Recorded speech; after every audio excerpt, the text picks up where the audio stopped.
De TDAH para TDAH, você já ouviu falar várias vezes sobre o esquecimento, ou sobre algumas histórias, às vezes até cômicas, sobre o funcionamento do nosso cérebro. Mas e a da balança do RMP e RTP? Alguma vez você já ouviu falar? São mais ou menos dois tipos de funcionamento do nosso cérebro. E entender sobre ele é fundamental para você saber como está funcionando o seu hoje e tentar mais ou menos manobrar para onde ir e ter um dia mais funcional. RMP vem da rede de modo padrão. E é exatamente o estado do cérebro onde você tem a questão da imaginação e a questão também que você lembra, elabora, esmiuça, pensa adiante, planeja, é onde você tem desenvolvimento de boas ideias. É mais ou menos a questão, assim, de um repouso criativo do cérebro dentro do seu dia. Já a RTP é diferente, falamos aqui da rede positiva de trabalho, de tarefas, ou Task Positive Network também.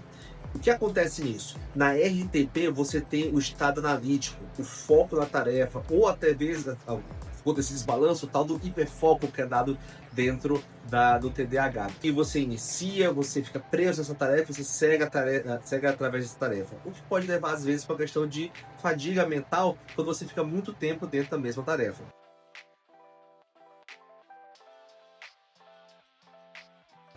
E o ponto tá aí. Esse é o problema. Em pessoas neurotípicas, você consegue sair do RMP para o RTP com maior facilidade.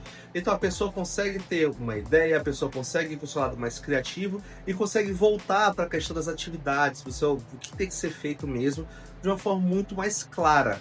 Já no TDAH aí que a coisa funciona de uma forma meio torta.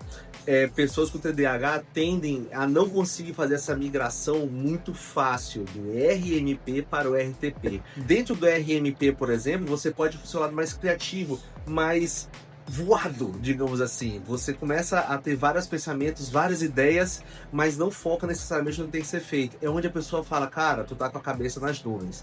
Já no RTP, ao contrário, o RTP é extremamente direto e você gasta muita energia dentro de uma atividade só. É o tal do hiperfoco que todos falam como uma grande magia do TDAH. E isso é até um assunto bom para um próximo vídeo. O hiperfoco é de fato algo bom no TDAH? Te vejo na próxima.